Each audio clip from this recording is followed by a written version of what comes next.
With the weight of grief still heavy on her shoulders and a young daughter depending on her every decision, Olivia Bennett reluctantly signed the purchase papers for an abandoned post office in the forgotten town of Maplewood Creek, intending only to renovate it into a small bookstore and apartment to rebuild their lives. She had no idea that behind a hidden panel in the dusty mail sorting room lay secrets that would not only unravel the forgotten history of her small town, but would expose a century-old conspiracy that had altered the very course of American history. Before we jump back in, tell us where you're tuning in from, and if this story touches you, make sure you're subscribed, because tomorrow I've saved something extra special for you. The late March rain pounded against the windshield of Olivia's weathered sedan as she navigated the winding roads leading to what locals simply called the Old Post. Her daughter Lily, age 8, had finally fallen asleep in the back seat after hours of excited chatter about their new adventure. The headlights illuminated the faded brick building with its classical columns and large windows, now boarded up and covered in decades of neglect. $550, Olivia muttered to herself, pulling up to the two-story structure that looked more like a setting for a ghost story than a future bookstore. Either the deal of a lifetime or the biggest mistake I've ever made. It had been 14 months since her husband Michael's unexpected death from an undiagnosed heart condition. 14 months of struggling to maintain her job as a high school history teacher while raising a grieving child alone. The opportunity to purchase the abandoned federal building had come just as the lease on their small apartment was ending, and prices in the city were skyrocketing beyond her means. The property has been vacant for over 30 years, the government auction representative had explained over the phone. These rural postal buildings aren't worth much to developers. No historical protection, but plenty of maintenance issues. Most people don't want the headache. Olivia had only a vague knowledge of Maplewood Creek, a once thriving logging town that had slowly faded into obscurity as industries changed and younger generations moved away. The post office had been built during the town's heyday in the early 1900s, a testament to a prosperity long faded. Now at 35, widowed and desperate for a fresh start away from painful memories, Olivia found herself the unlikely owner of a piece of forgotten Americana, tasked with transforming it into a home and business that could support herself and Lily.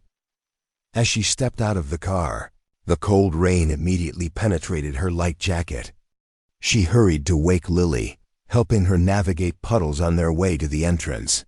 The massive wooden door creaked ominously as Olivia struggled with the antique brass key the auction office had provided. "Is this really our house now, Mom?" Lily asked, clutching her favorite stuffed rabbit against her chest while staring up at the imposing facade.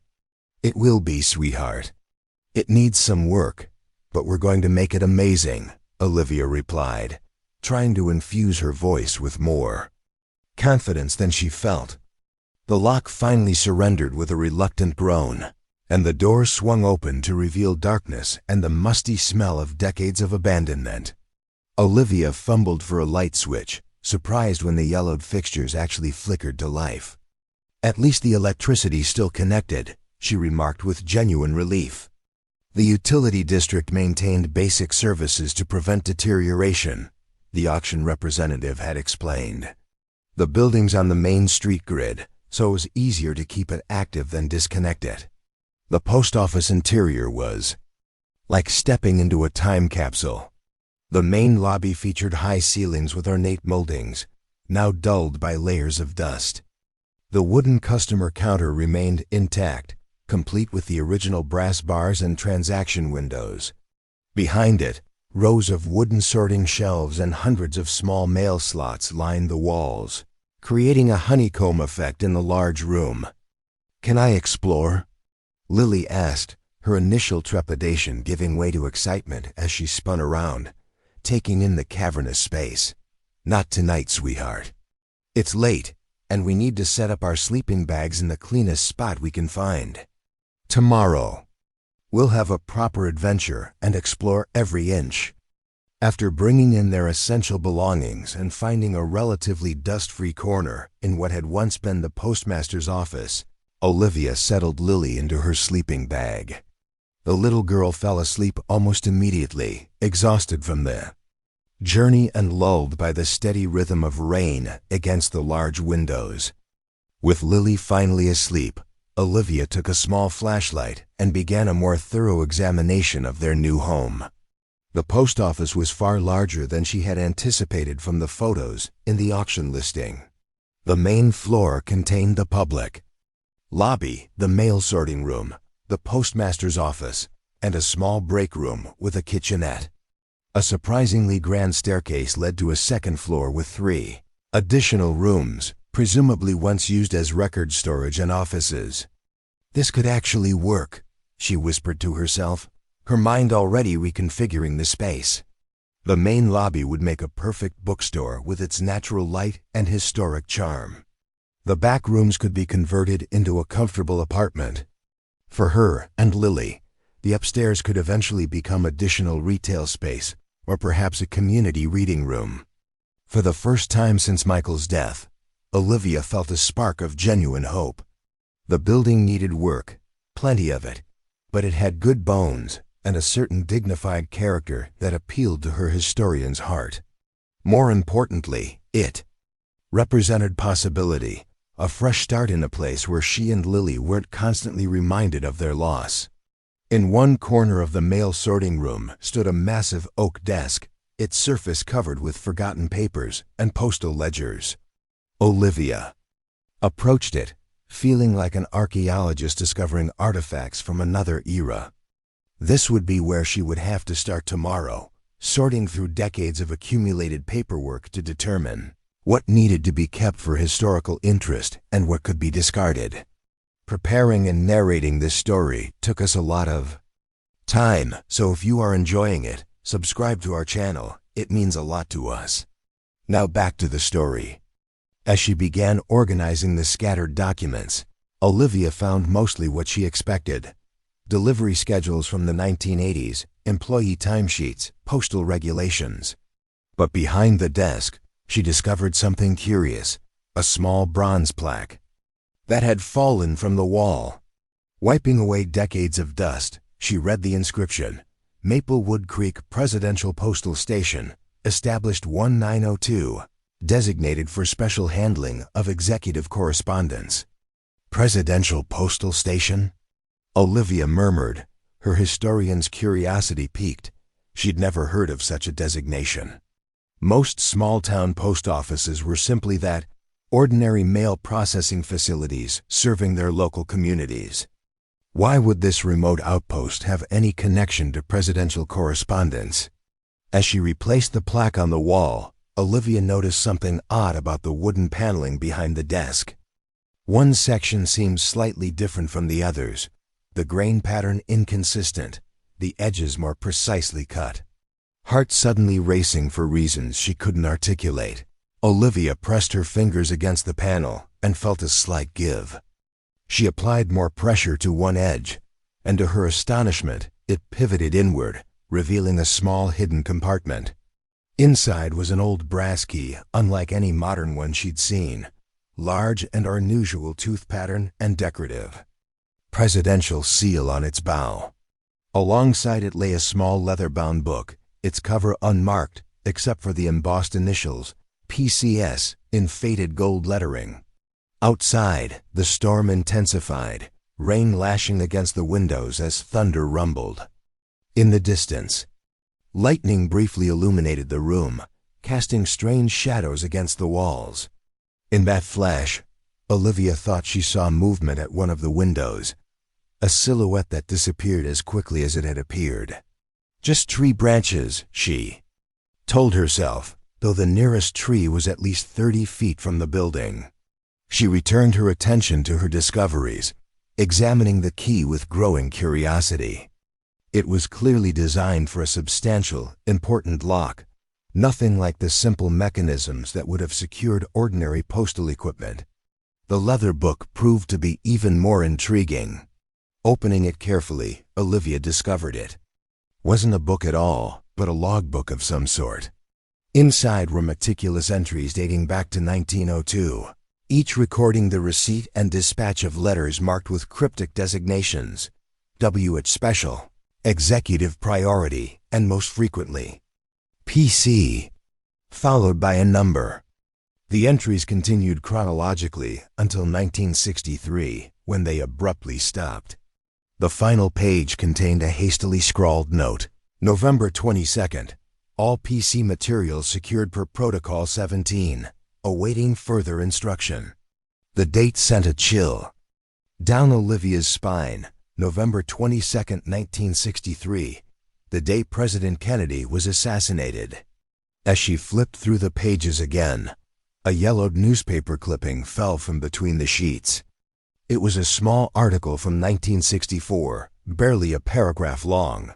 Local postmaster James Harrington, 57, was found deceased in his home yesterday of an apparent self-inflicted gunshot wound. Harrington had served as Maplewood Creek's postmaster for nearly 20 years. Authorities report no signs of foul play. The post office will remain temporarily closed pending appointment of a successor.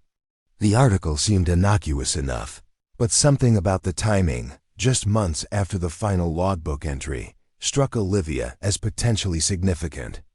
Had this man's death been truly self-inflicted, or was there some connection to whatever PC materials he had secured following Kennedy's assassination? A sound from upstairs pulled Olivia from her thoughts, a distinct creak of floorboards that couldn't be explained by settling timbers. Someone was moving in the rooms above. Heart pounding, Olivia quickly pocketed the key and tucked the logbook into her jacket. She grabbed a heavy brass letter opener from the desk, the closest thing to a weapon within reach, and moved quietly toward the staircase, every sense heightened by fear and maternal protectiveness. Lily was sleeping just rooms away. She paused at the bottom of the stairs, listening intently. The footsteps had stopped, but she could sense a presence, the subtle change in air pressure that comes from another person occupying a space. Gathering her courage, Olivia slowly ascended, testing each step carefully to avoid any telltale creaks. The second-floor hallway was darker than the main level, the only illumination coming from occasional lightning flashes through dirty windows. Olivia moved cautiously, letter opener gripped tightly, checking each room as she passed. The first two were empty, containing only abandoned filing cabinets and dust-covered furniture. The door to the third room, the largest positioned at the front of the building, was slightly ajar, a thin strip of flashlight beam visible in the gap. Someone was definitely inside, searching for something. Olivia considered her options. She could retreat, take Lily, and flee into the storm. She could call for help, though in this remote location, response would be slow at best.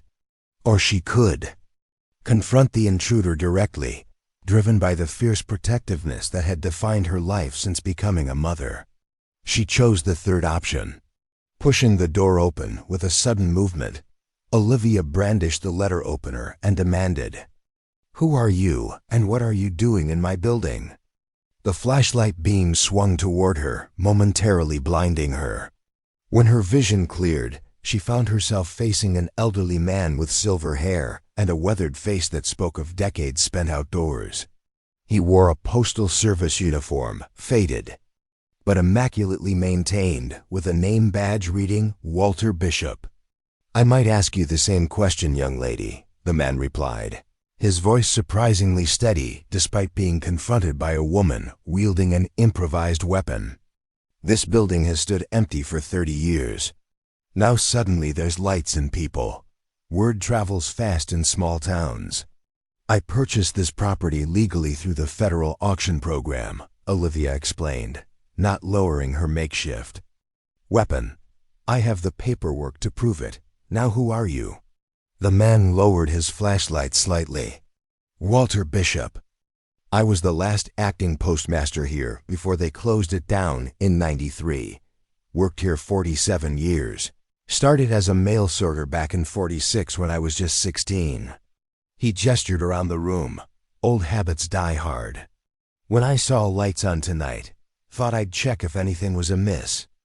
By breaking in, Olivia challenged, still suspicious. A small smile crossed the old man's face. Didn't break anything. Still have my keys. He patted a ring of keys attached to his belt. They never asked for them back when they shuttered. The place figured they weren't worth the paperwork. Something about his explanation rang true, but Olivia maintained her guard. It's the middle of the night, Mr. Bishop. Most people would call the authorities, not investigate personally. Most people didn't spend half a century in this building, he countered. His eyes narrowed slightly. What's that you're holding? Olivia realized he wasn't referring to the letter opener, but to the edge of the logbook visible in her jacket pocket. She made a quick decision. If this man had truly worked here since 1946, he might have answers to the questions already forming in her mind. I found a hidden compartment behind the sorting room desk, she admitted. It contained this logbook and a key.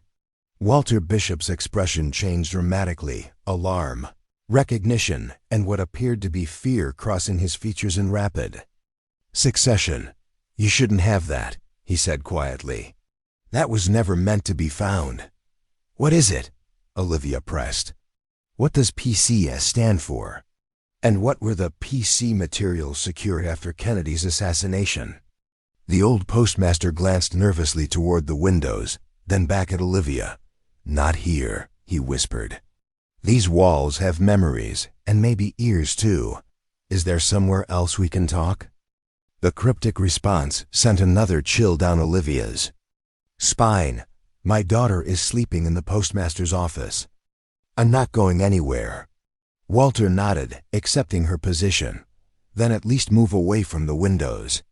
He gestured toward an interior corner of the room, far from any potential observation points. Once they had relocated, he spoke in hushed tones. PCS stands for Presidential Correspondence System. Beginning in 1902, during Theodore Roosevelt's administration, certain post offices across the country were designated as secure handling points for sensitive presidential communications. Letters too delicate for normal channels but not requiring military courier. Olivia's historian's mind immediately grasped the significance. A secondary, civilian network for presidential communications. Exactly, Walter confirmed. Maplewood Creek was chosen because of its remote location and the unusual layout of this building, which made it easy to secure. Most designated stations were in small, out-of-the-way places. Less attention, less chance of interception. But what happened in 1963? Olivia asked. The logs stop abruptly on November 22nd. Walter's face darkened. Kennedy's assassination changed everything. There were rumors, just rumors mind you, that certain presidential communications had been compromised. That possibly some of the letters flowing through the PCS network had revealed details of presidential movements or security arrangements. You're suggesting the assassination might have been connected to intercepted presidential correspondence? Olivia asked. The historian and her skeptical but intrigued. I'm not suggesting anything, Walter replied carefully. All I know is that within hours of Kennedy's death, orders came down to secure all PCS materials under Protocol 17. That meant gathering every piece of presidential correspondence still in the system and locking it away. The postmaster at the time, James Harrington, was responsible for carrying out those orders here. The same James Harrington who supposedly committed suicide a few months later. Olivia asked.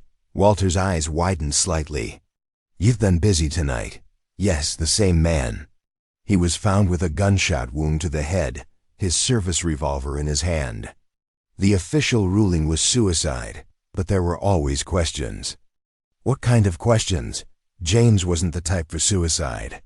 Devout Catholic, family man with 3 kids. And he'd been acting strangely in the months before his death, paranoid, checking over his shoulder, telling his wife he felt he was being watched. Walter paused. A week before he died, he told me he'd discovered something in the presidential correspondence that changed everything. Said he was going to make it right. Never explained what he meant. Lightning flashed again, closer. Now briefly transforming the old man's face into a mask of stark shadows. In that moment, Olivia could see the weight of decades-old secrets in his eyes. After James died, government men came, not regular postal inspectors, different types. They spent days going through every inch of this building. When they left, the PCS designation was quietly eliminated, though the post office continued operating normally until '93 when rural service consolidation shut us down. But they missed the hidden compartment, Olivia concluded. And whatever is meant to be opened by this key. She produced the ornate brass key from her pocket. Walter stared at it with a mixture of recognition and apprehension. "The presidential vault key," he whispered. "James must have hidden it instead of turning it over. But why leave the logbook too? Unless—" His voice trailed off as he appeared. To be working through a puzzle in his mind. Unless what? Olivia prompted. Unless he wanted someone to eventually find both.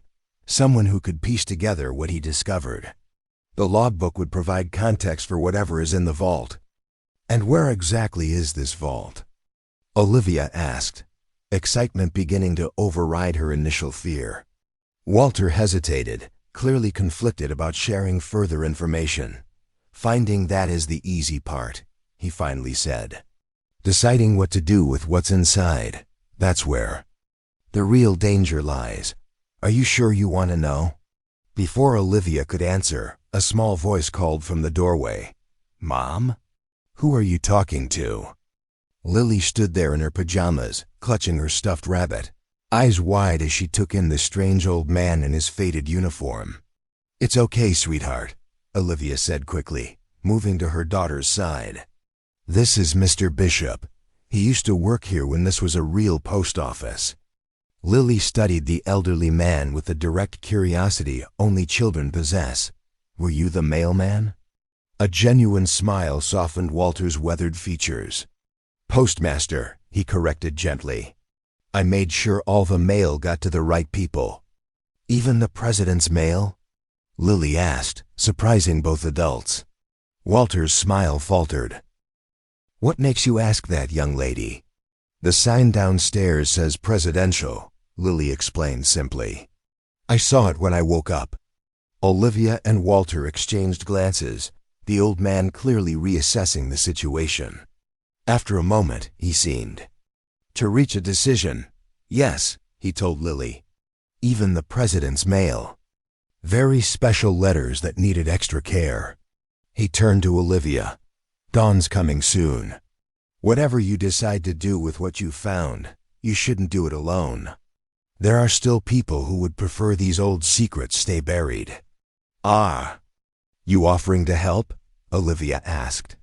"I'm offering a warning first," Walter replied solemnly. "Once you open that vault, if you find it, there's no going back. But yes, if you're determined to proceed, I'll help. I've carried these questions for almost 60 years. Maybe it's time for answers." As Walter prepared to leave, promising to return the following day, Olivia felt the weight of decision settling on her shoulders. The abandoned post office she had purchased as a simple solution to her housing needs had just become infinitely more complicated.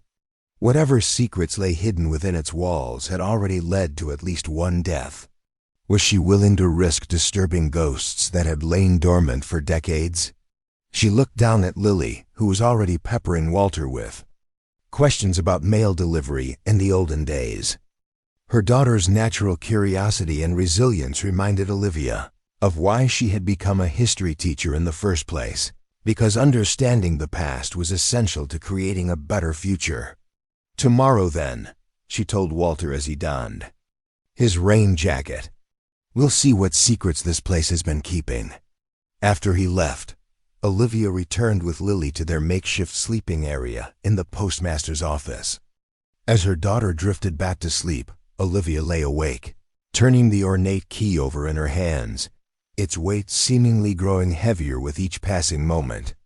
The abandoned post office she had purchased for a mere $550 suddenly represented more than just a fresh start.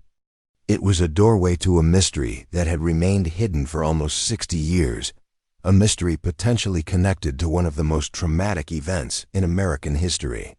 As dawn's first light began to filter through the dusty windows, Olivia finally succumbed to exhaustion, the brass key clutched tightly in her hand, its presidential seal pressing into her palm like a promise, or perhaps a warning of revelations to come. The first light of dawn painted the abandoned post office in soft gold as Olivia stood at one of the large front windows, cradling a mug of instant coffee between her hands.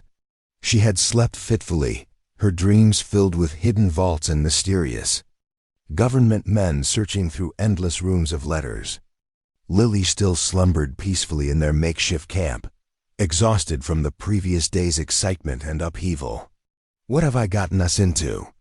Olivia whispered to herself, watching as the small town of Maplewood Creek gradually came to life. The post office stood on what had once been the town's main street, though now many of the neighboring storefronts were vacant or repurposed into modest apartments. A few early risers walked past, some slowing to stare curiously at the lights visible in the long-abandoned building. Olivia had spent her career teaching American history to high school students, making the events of the past come alive through stories and primary sources. She had always emphasized to her students that history wasn't just a collection of dates and facts, but a complex tapestry of human decisions, each affecting countless lives across generations. Now she found herself potentially holding threads of a historical narrative that had remained hidden for decades.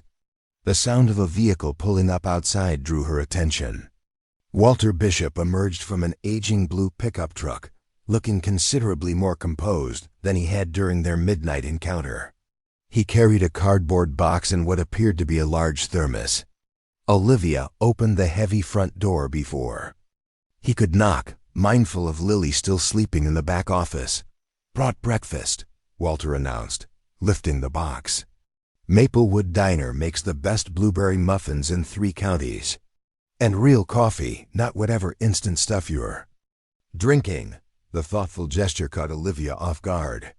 "Thank you," she said, genuinely touched as she accepted the offerings.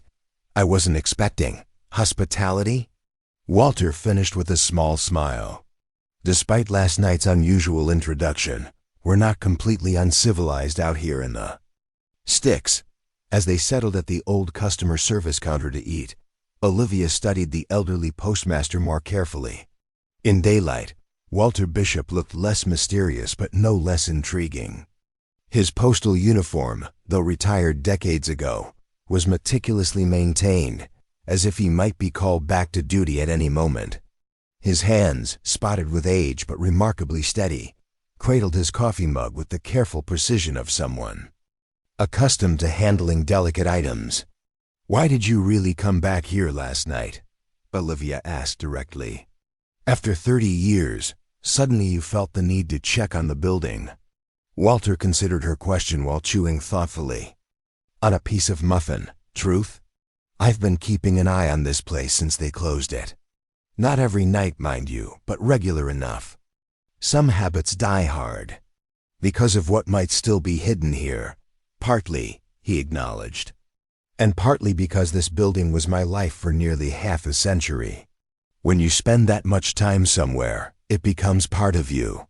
He set down his coffee. "But yes, I've always wondered if James left something behind, something that explained why he did what he did." "You don't believe he killed himself?" Olivia stated rather than asked. "Let's just say I've had my doubts. James was acting strangely those last few months, but not depressed. Scared, maybe. Determined, definitely. But not a man planning to end his life." Their conversation was interrupted by Lily emerging from the back office, hair tousled from sleep, but eyes bright with excitement about their new adventure. She greeted Walter with the immediate acceptance unique to children, as if midnight encounters with elderly postmasters were perfectly normal occurrences. After breakfast and a quick exploration of the building's main floor that delighted Lily with its mysterious nooks and abandoned postal equipment, Olivia gently suggested her daughter might enjoy creating a drawing of their new home while she and Walter discussed boring grown-up renovation plans. Once Lily was happily established with paper and colored pencils at the old service counter, Olivia turned to Walter with renewed purpose. "You mentioned a vault. Where would it be?" Walter hesitated, glancing toward Lily. "Are you certain you want to pursue this? Once some doors are opened, they can't be closed again." "I need to know," Olivia replied simply. "Whatever is in that vault has been waiting almost 60 years to be found. Maybe it was meant to be me who found it." The old postmaster studied her face, seemingly searching for something. Whatever he saw must have satisfied him, because he nodded once decisively. "The basement," he said quietly. "This building has a full basement level that wasn't included in the public plans. Official records show only a small maintenance cellar, but there's much more below us. How do we access it?" The main entrance was in the postmaster's office, James's office, behind a filing cabinet that concealed a reinforced door. But there's a secondary entrance through the mail sorting room. Less obvious, meant as an emergency exit if the main access was compromised. Olivia processed this information with growing amazement.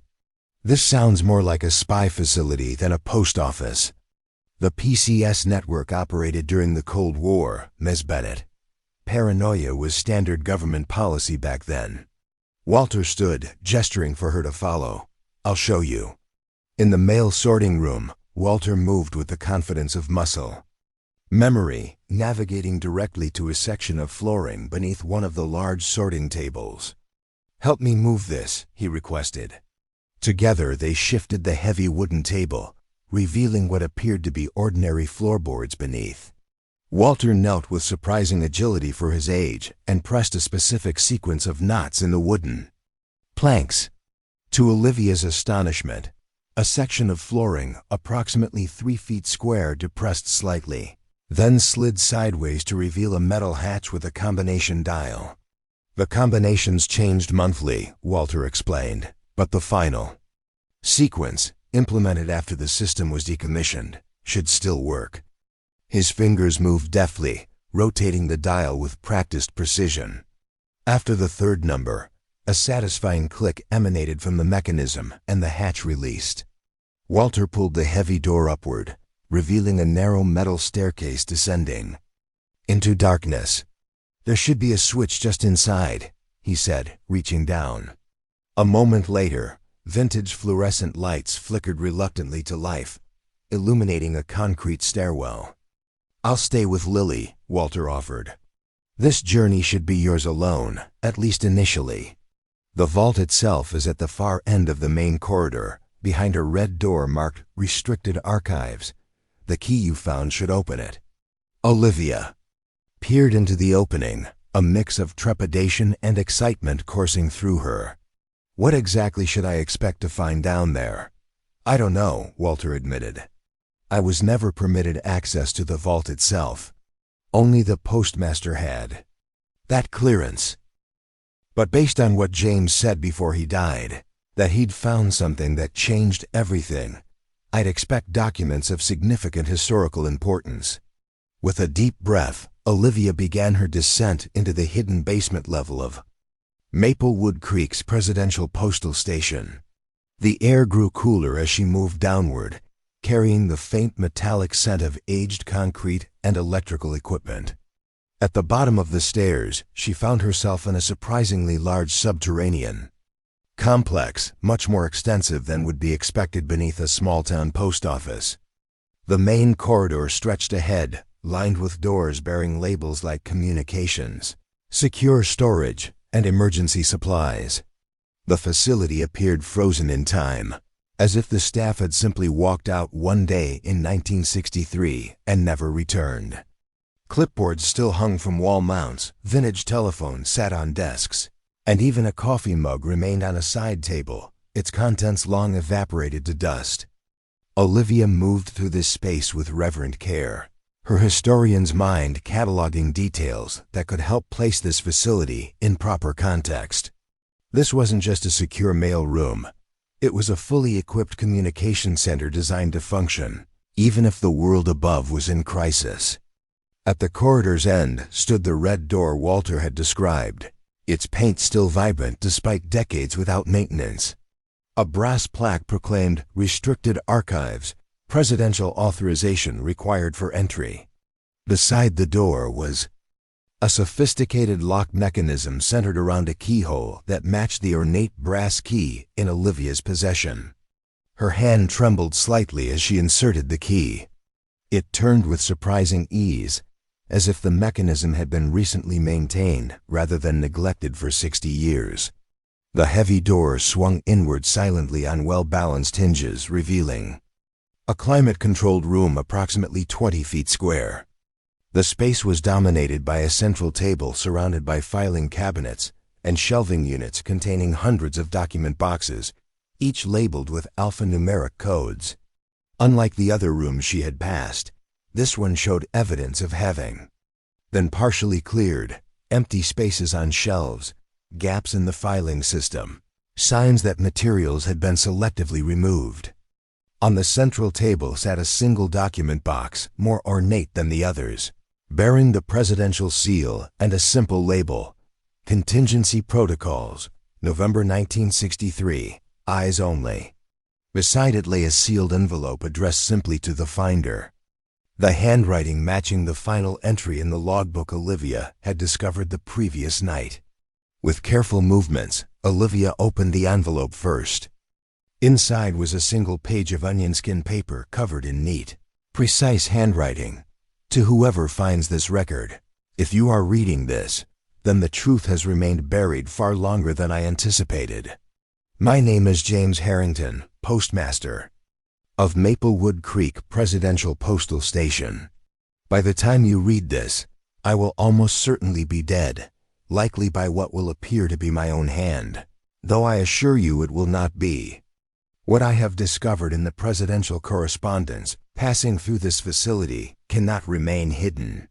Within the accompanying box are letters that never reached their intended recipients, communications between President Kennedy and Soviet Premier Khrushchev in the weeks before Dallas, unofficial, personal letters that outlined a joint plan to end the Cold War through unprecedented cooperation and mutual disarmament. These letters reveal that both leaders had grown weary of bringing the world repeatedly to the brink of nuclear annihilation. They had begun developing a framework for peace without the knowledge of their respective military and intelligence establishments, entities with too much power and too much interest in maintaining the status quo of international tension. I believe President Kennedy was killed to prevent this peace initiative from proceeding. I believe those responsible included elements within our own government who stood to lose power, influence, and enormous defense contracts if the Cold War ended. I was ordered to surrender all presidential correspondence under Protocol 17 following the assassination. Instead, I secured the most damning evidence here, hoping to find a way to safely bring it to light. That opportunity never came. I am now under constant surveillance and have reason to believe my life is in imminent danger. If you have found this, you face a momentous choice. Revealing these documents will challenge the official history of one of our nation's greatest tragedies. Powerful interests may still exist to prevent this exposure. Yet the truth, however painful, must eventually come to light if we are ever to heal. Proceed with caution, but please, proceed. With hope for a more honest future, James Harrington. Postmaster, Maplewood Creek, November 18, 1964. Olivia read the letter twice, her hands shaking more violently with each word. If authentic, this was beyond anything she could have imagined. Evidence potentially linking elements within the U.S. government to the assassination of President Kennedy, all to prevent a secret peace initiative with the Soviet Union. She turned to the document box, its brass clasps tarnished but intact. Inside, She found exactly what James Harrington had described, a series of handwritten letters between Kennedy and Khrushchev, each bearing authentic-looking official stamps and seals. The correspondence outlined a bold vision for gradual, mutual disarmament and increasing cooperation between the superpowers, a vision that died in Dallas on November 22, 1963. Also in the box were intelligence briefings suggesting that certain elements within both American and Soviet security services had become aware of the unofficial communications and were actively working to disrupt them. Names were mentioned: powerful military figures, intelligence directors, influential defense contractors, all with enormous stakes in maintaining Cold War tensions. Most damning of all was a memo dated November 18, 1963, just 4 days before the assassination, from a high-ranking military official to several intelligence directors. It referenced the unacceptable security breach represented by unauthorized presidential communications and the necessity of contingency protocols to prevent irreparable damage to national security interests. The final document in the box was a newspaper clipping similar to the one Olivia had found in the logbook, the report of James Harrington's suicide. But this version had handwritten notes in the margins, listing unusual circumstances not mentioned in the published account. No powder residue on hands. Wrong angle for self-inflicted wound. Office searched before police arrived. Personal effects removed. Olivia sat heavily in the archivist's chair, the weight of history pressing down upon her. What she held wasn't just a historical curiosity. It was dynamite, evidence that could potentially rewrite a pivotal chapter of American history and implicate high-level government officials in one of the most notorious assassinations of the 20th century. But the implications extended beyond history. If Harrington was correct, he had been killed for possessing these documents. The people who had ordered his death, or their organizational descendants, might still exist, still powerful, still determined to keep these secrets buried. As a historian, Olivia felt an obligation to truth, to bringing hidden facts into the light. As a mother, she felt fear for the potential danger these documents might bring to her doorstep, to Lily's doorstep. With careful movements, she returned the letters to their box and tucked Harrington's note into her pocket. She needed time to think, to plan, to decide what responsibility came with being the finder Harrington had addressed his final testimony to. Emerging from the vault, Olivia secured it behind her, the click of the lock sounding unnaturally loud in the silent underground facility.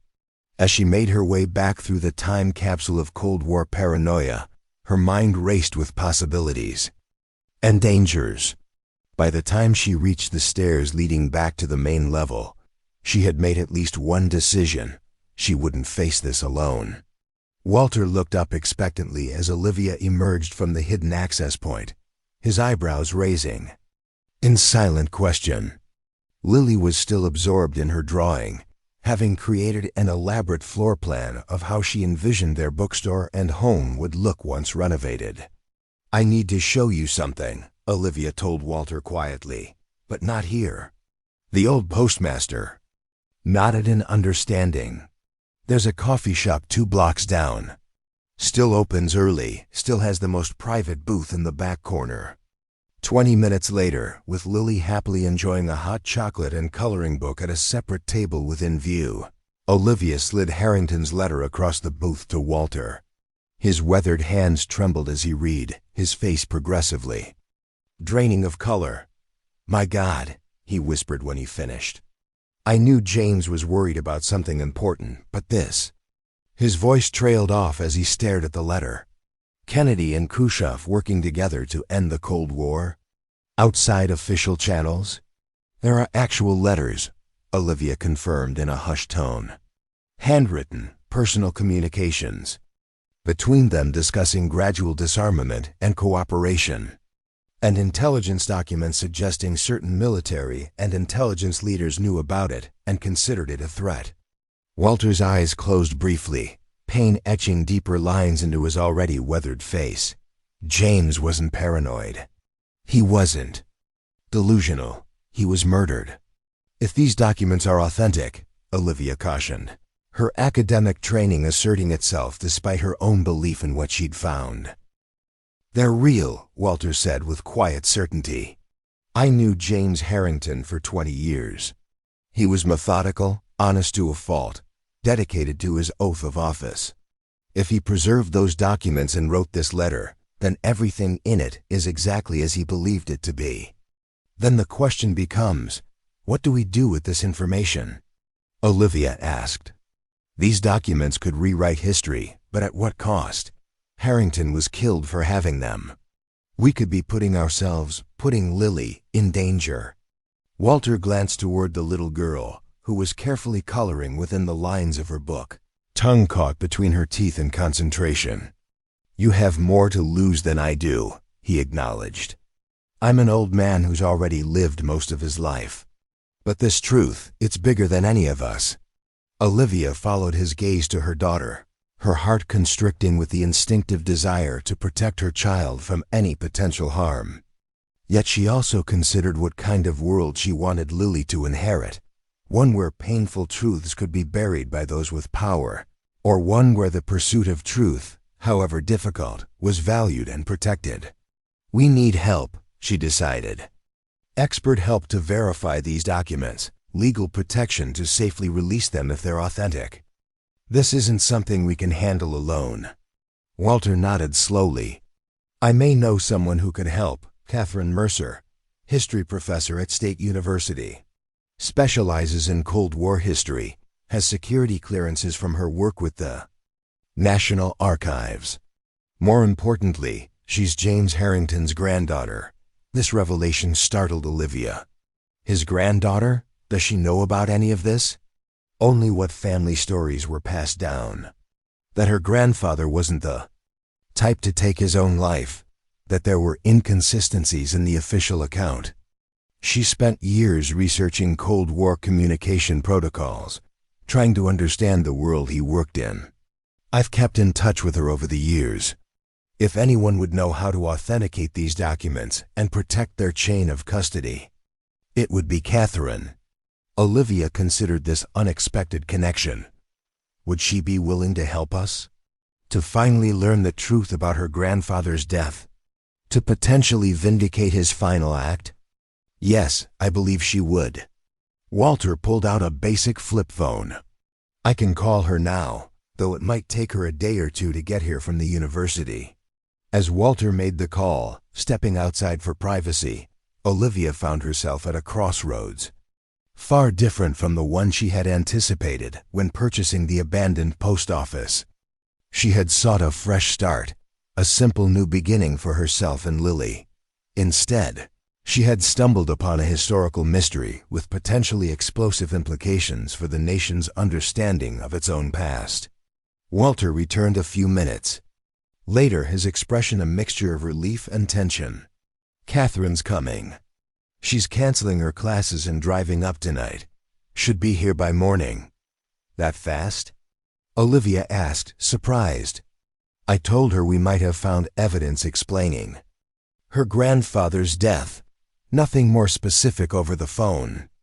Walter glanced around the coffee shop, his old habits of security consciousness evidently still intact. She's been waiting for answers her entire life. Throughout the remainder of the day, Olivia divided her attention between creating a semblance of comfortable living space in their new home and processing the magnitude of what she had discovered. She and Lily cleared years of dust from the postmaster's office and break room, establishing a temporary living area with their sleeping bags and essential supplies. Walter helped move some basic furniture from his home, a small table, 2 chairs, an old but comfortable armchair. The normalcy of these domestic activities provided a comforting counterbalance to the weight of historical conspiracy now resting on Olivia's shoulders. She watched Lily explore their new domain with unbridled enthusiasm, her natural resilience a reminder of children's remarkable ability to adapt to change. Mom, can my room be upstairs? Lily asked as they organized their meager belongings. The big room with the corner windows? I could see the whole town from there. We'll see, sweetheart, Olivia replied, smiling despite her preoccupation. First, we need to make sure everything's safe and structurally sound before we start picking. Rooms. Mr. Walter says this building is built like a fortress, Lily reported seriously.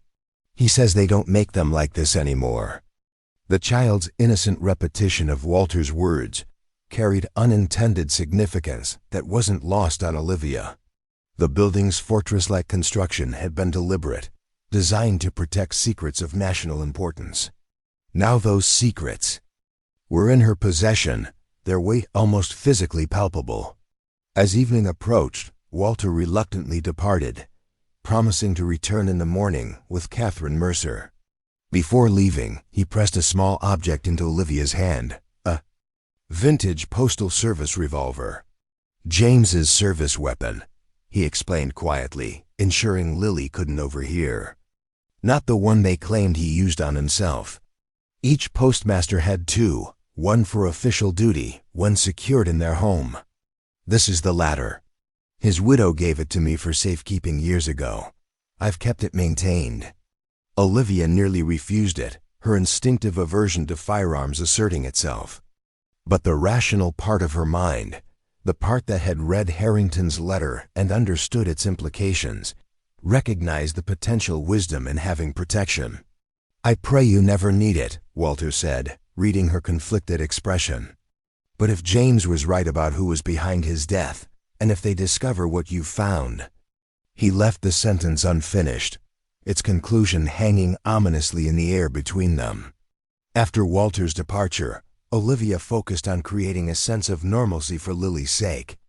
They ate a simple dinner from supplies they'd brought, played board games by lamplight, and read stories until the little girl fell asleep in her sleeping bag, exhausted from the day's adventures. Only then did Olivia allow herself to fully confront the magnitude of her discovery. She sat in the postmaster's office, James Harrington's office, wondering if he had sat in this very spot composing his final testimony to the finder. Had he known then that his actions would lead to his death? Had he hoped that someday, someone like Olivia would complete the mission he had begun? Outside, darkness enveloped the small town of Maplewood Creek. Occasional headlights swept past the large windows as locals drove by, some slowing to observe the unusual sight of lights in the long-abandoned post office. Olivia found herself studying each vehicle with newfound suspicion, wondering if ordinary curiosity or something more sinister motivated their interest.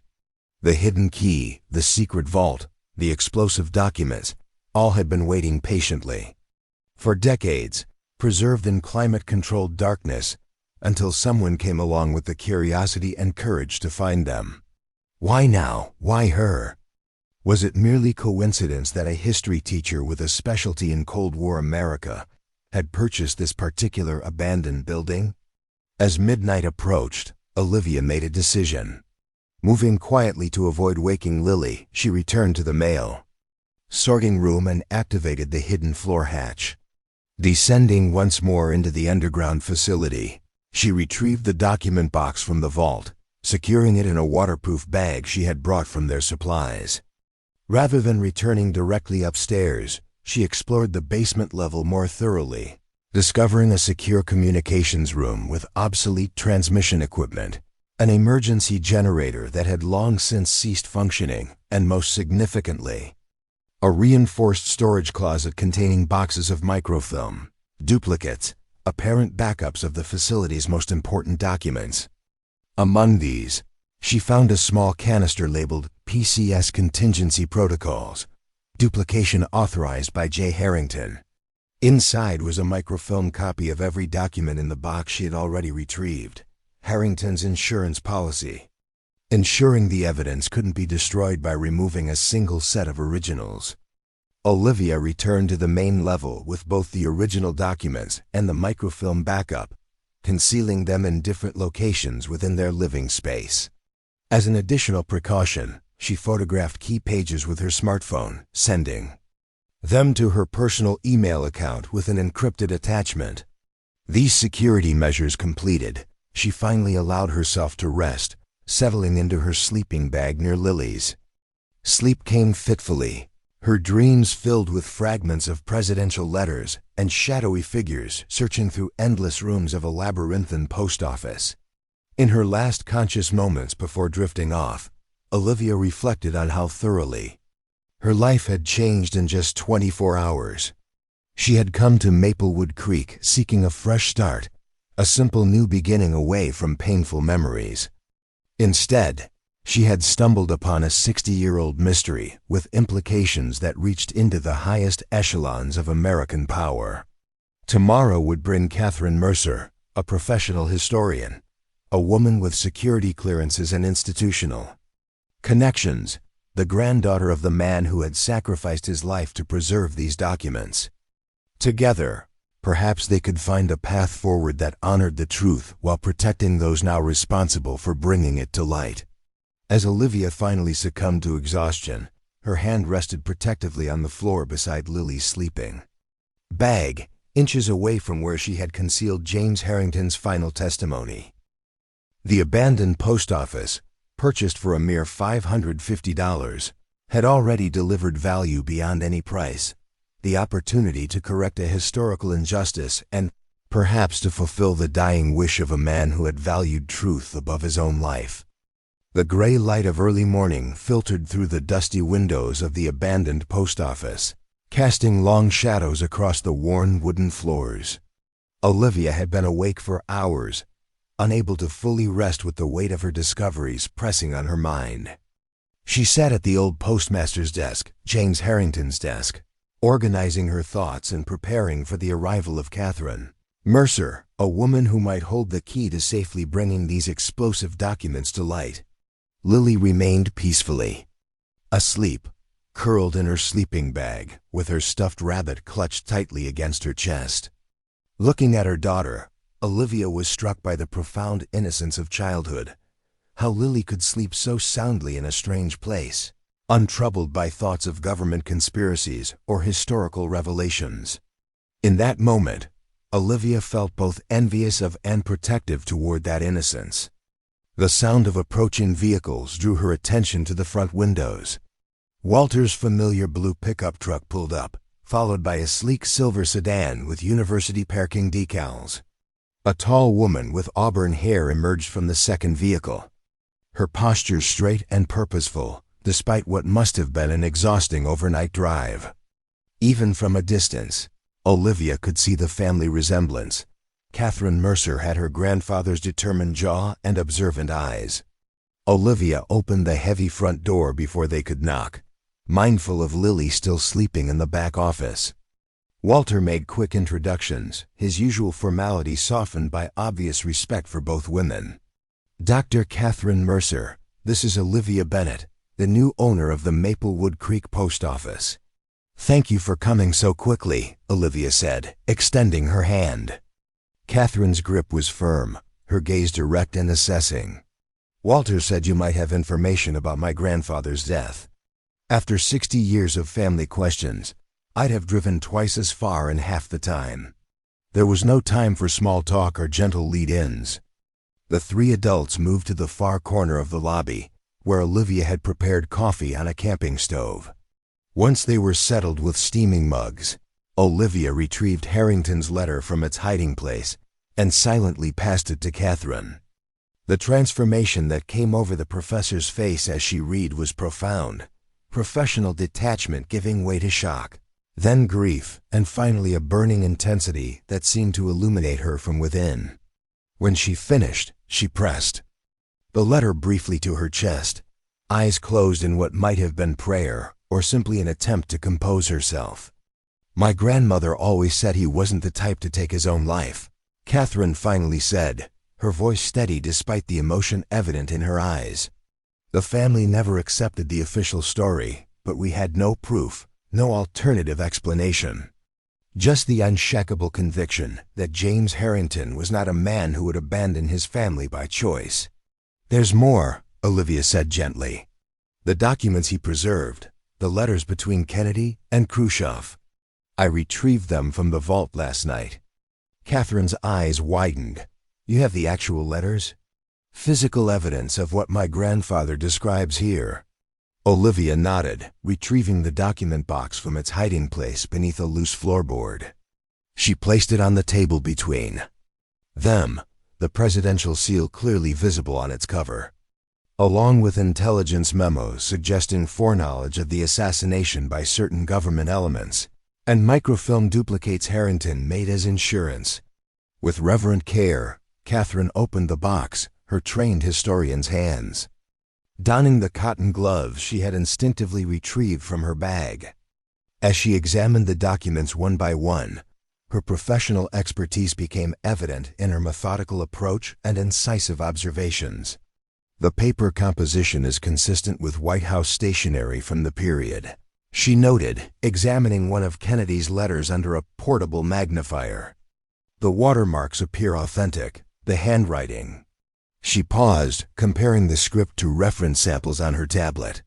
Extremely consistent with verified Kennedy documents I've studied. The same subtle pressure patterns, the characteristic slant. For nearly an hour, Catherine analyzed the physical evidence, occasionally murmuring technical observations or requesting better light. Finally, she looked up, her expression a mixture of professional excitement and personal vindication. I would need specialized equipment for absolute confirmation, but based on my expertise in Cold War documentation and presidential archives, these appear to be authentic. The consistency across multiple physical and contextual indicators is extremely compelling. She carefully replaced the documents in their box. My grandfather was telling the truth. These are genuine communications between Kennedy and Khrushchev, operating outside official channels to plan a gradual end to the Cold War. The magnitude of this confirmation hung heavily in the air between them. Walter, who had remained silent throughout Catherine's examination, finally spoke. So James was murdered to prevent these letters from becoming public, to hide the fact that Kennedy was working toward peace when elements within our own government wanted to maintain the Cold War. It aligns with several historical theories that have never had sufficient evidence to move beyond speculation, Catherine confirmed. There have always been questions about certain military and intelligence figures who opposed Kennedy's foreign policy direction, who stood to lose power and influence if tensions with the Soviets eased. But nothing this direct, this damning has ever emerged. The question now, Olivia said, is what we do with this information. These documents could fundamentally change our understanding of a pivotal moment in American history, but at what risk? Your grandfather was killed for possessing them.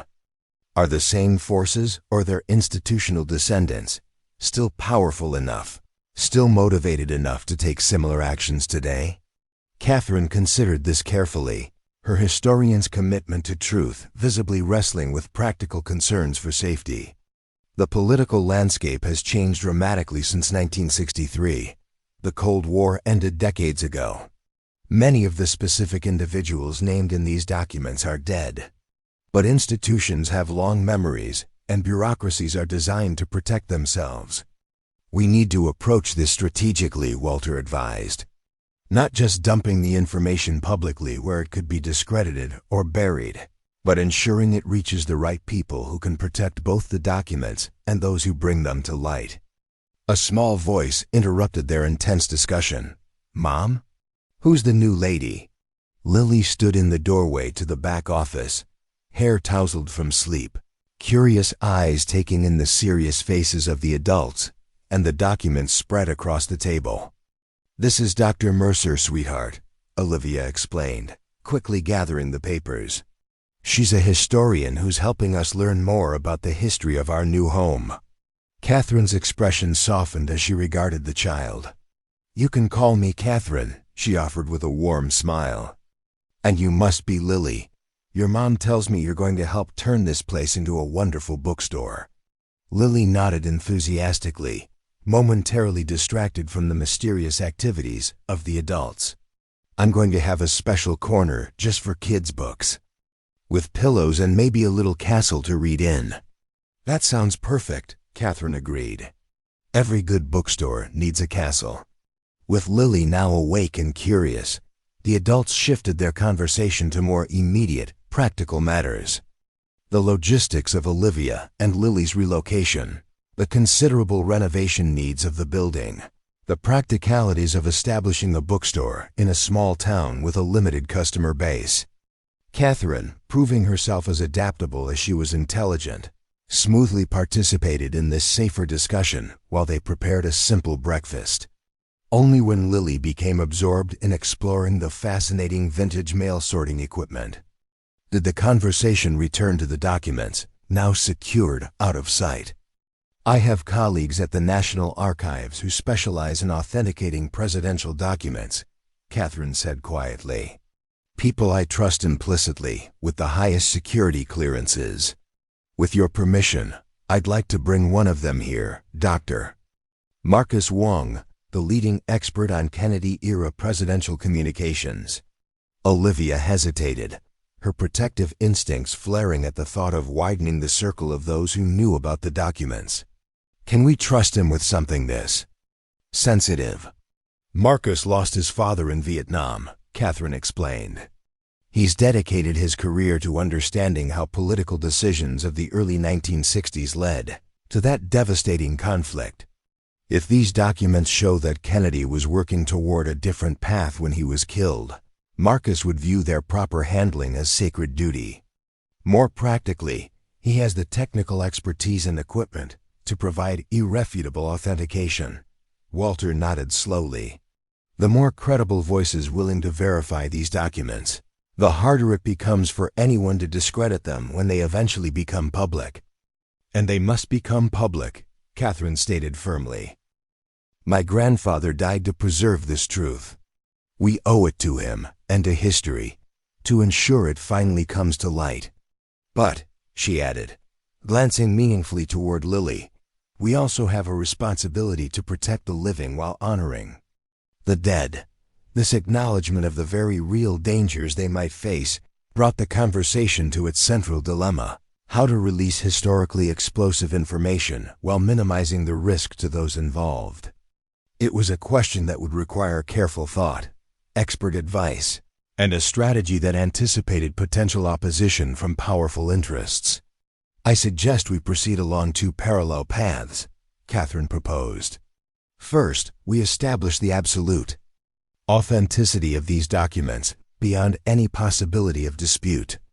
That means bringing in Dr. Wong with his specialized equipment, creating a documented chain of custody, and securing expert testimonials regarding their provenance. And the second path? Olivia asked. We identify the proper channels for release, not just throwing them to the media where they could be sensationalized or discredited, but working through respected historical institutions and legal frameworks that provide some measure of protection. The Presidential Records Act, the Historical Records Disclosure Protocols, the Kennedy Assassination Records Collection Act all provide potential avenues with built-in oversight that makes it harder for anyone to simply bury this information. Again, Walter considered this approach. How long would all that take? Weeks at minimum. Possibly months to do it properly. Catherine's expression was apologetic but firm. I understand the impulse to move quickly, to share this revelation immediately. But if we want this truth to actually matter, to be accepted and entered into the historical record rather than dismissed as a conspiracy theory, we need to be methodical. The old postmaster nodded reluctantly, acknowledging the wisdom. In her caution, Jane's waited 60 years for this moment. I suppose I can wait a bit longer to see his name cleared. As they continued discussing strategy, Olivia found herself increasingly drawn to Catherine's methodical approach. As a history teacher, she understood the importance of proper documentation and authentication. Evidence without context or credibility ultimately changed nothing.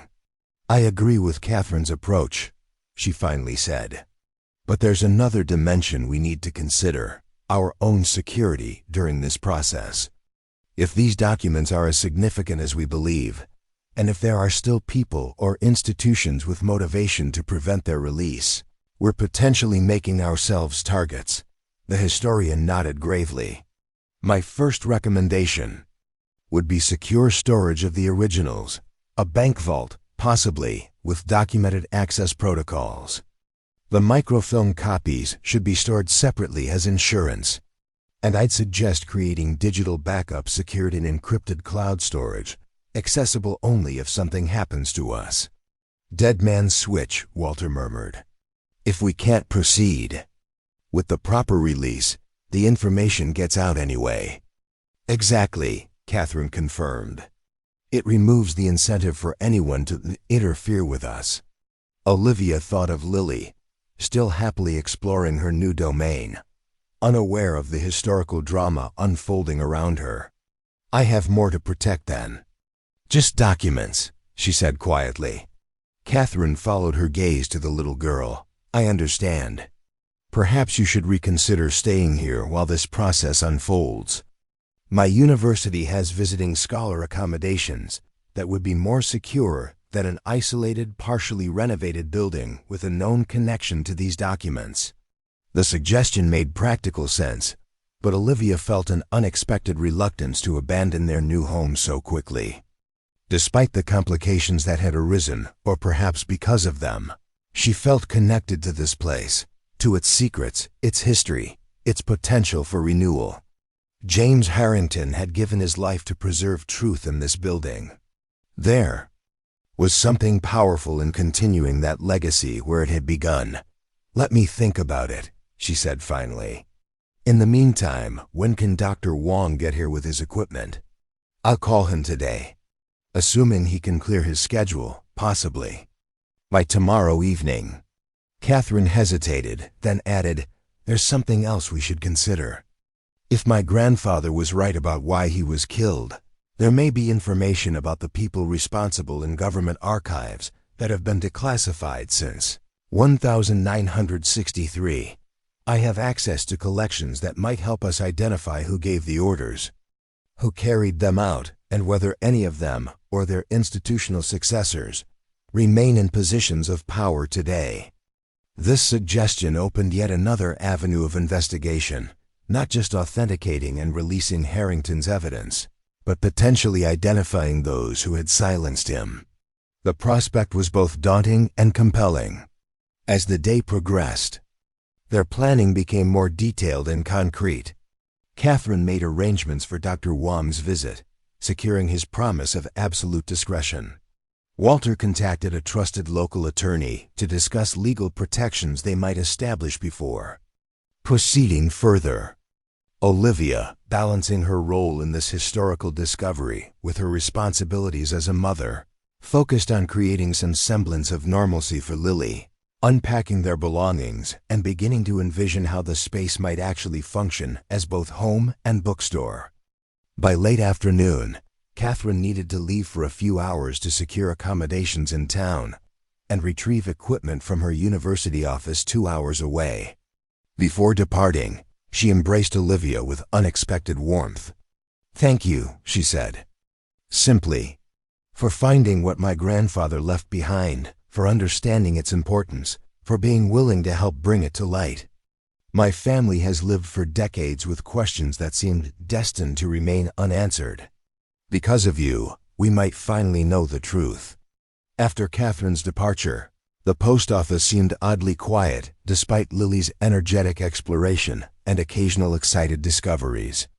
Olivia found herself drawn back to the hidden vault entrance, contemplating the extraordinary chain of events that had led a small-town postmaster to preserve evidence of world-changing significance, only to have it lie dormant for 60 years.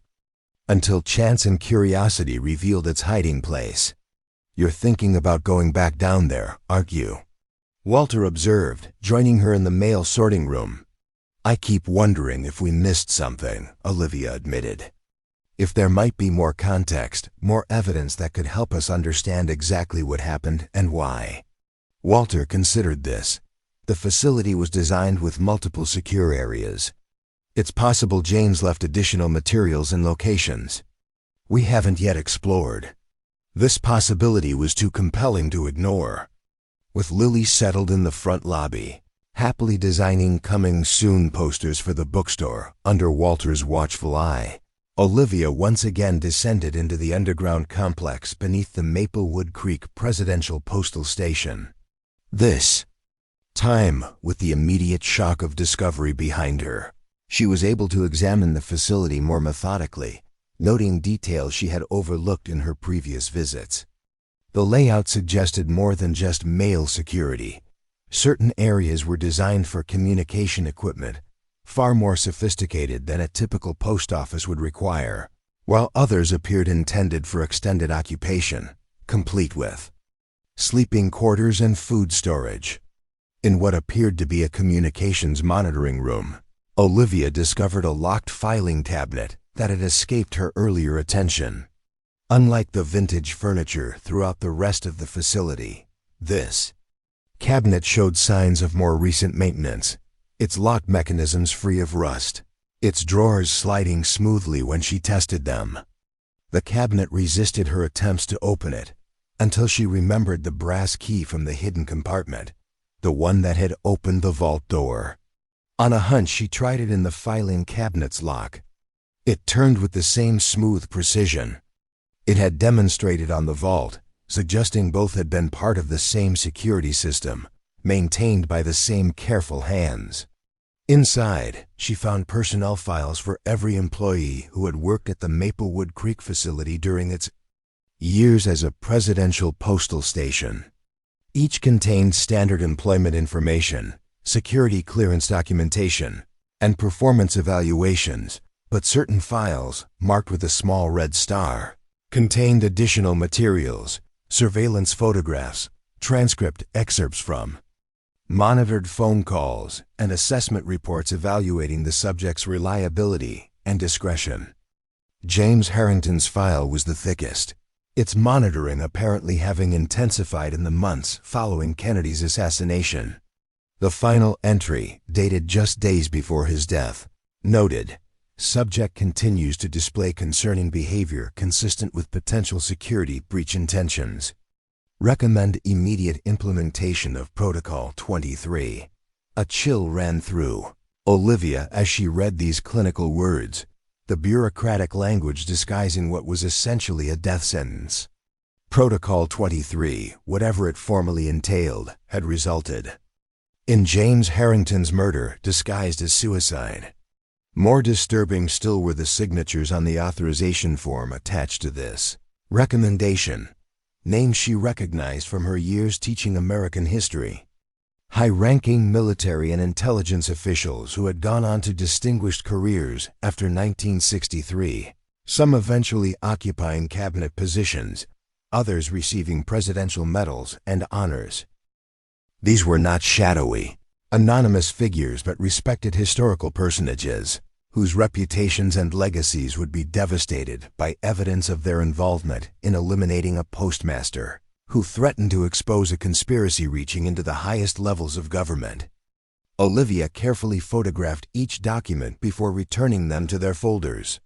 As she prepared to close the cabinet, she noticed a small envelope taped to the inside of the bottom drawer, easily overlooked unless the drawer was fully extended. It contained a single key and a handwritten note in James Harrington's now familiar script, "For after they come for me. Storage locker number 17, Central Station, Washington, D.C., paid in advance for 50 years. This discovery suggested that Harrington, anticipating his own murder, had created yet another backup, documents stored hundreds of miles away in the nation's capital, beyond the reach of those monitoring him in Maplewood Creek. The systematic thoroughness of his efforts was both admirable and heartbreaking, a testament to one man's determination to preserve truth at any cost. Returning to the main level with her new discoveries, Olivia found Walter entertaining, Lily with stories about the old days of mail delivery, tales of letter carriers battling blizzards and wild animals to ensure every address received its correspondence. The little girl was enthralled, her imagination captured by this window into a world before instant digital communication. Once Lily was distracted with drawing pictures of male heroes for Walter, Olivia shared her findings about Protocol 23 and the storage locker key. The old postmaster's face darkened as he reviewed the surveillance reports on his former colleague and friend. They were watching him the whole time, Walter said, his voice tight with suppressed anger, documenting his every move while planning how to eliminate him. And then they gave medals to the men who ordered his death. The storage locker in D.C. could contain even more definitive evidence, Olivia pointed out. Materials Harrington considered too sensitive to keep here, even in the secure vault. Walter nodded thoughtfully. Catherine should know about this immediately. She has connections in Washington who might be able to access that locker without drawing attention. As they waited for Catherine's return, Olivia found herself contemplating the extraordinary courage James Harrington had displayed, not just in preserving evidence that powerful people wanted destroyed, but in creating multiple fail-safe measures to ensure that evidence would eventually come to light, even at the cost of his own life. That same evening, as they shared a simple dinner in what would eventually become the bookstore's reading nook, Olivia noticed Lily watching her with unusual intensity. "What's on your mind, sweetheart?" she asked gently. "Are you doing something important, Mom?" the little girl asked. "Something big and secret? You and Mr. Walter and Dr. Catherine keep whispering and looking serious." The perceptiveness of children never ceased to amaze Olivia. Despite their efforts to shield Lily from the historical drama unfolding around her, the child had sensed the gravity of their activities. "Yes," Olivia admitted after careful consideration. "We're working on something important, helping to correct a mistake from a long time ago, making sure that truth is known about something that happened in history." Lily considered this with the solemn thoughtfulness only children can bring to adult matters. "Like when I broke Mrs. Peterson's flower pot but Tommy got blamed? And I had to tell the truth even though I was scared?" Olivia smiled at the simple yet profound comparison. "Very much like that, yes. Sometimes telling the truth is scary, but it's still the right thing to do." "Is that why you look worried sometimes?" Lily persisted. "Because you're scared to tell the truth?" "Not scared to tell it," Olivia clarified, choosing her words carefully. "More concerned about how to tell it in the right way so people will listen and understand." This explanation seemed to satisfy Lily, who returned to her dinner with renewed enthusiasm. The matter settled in her straightforward view of the world. For Olivia, however, the innocent question highlighted the moral dimension of their undertaking, not just the historical significance of the documents, but the ethical imperative to ensure the truth they contained finally reached the public consciousness. Later that night, after Lily had fallen asleep, Catherine returned with news that both accelerated their timeline and added complexity to their task. "Dr. Wong can be here tomorrow afternoon with all the necessary authentication equipment," she reported. "But there's a complication.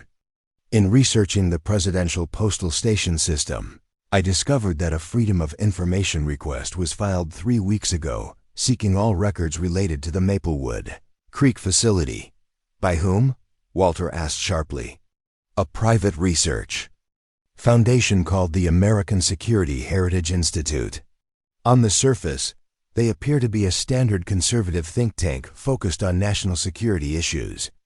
But digging deeper, I found connections to former intelligence community figures and defense contractors, including corporate descendants of companies named in the documents Harrington preserved.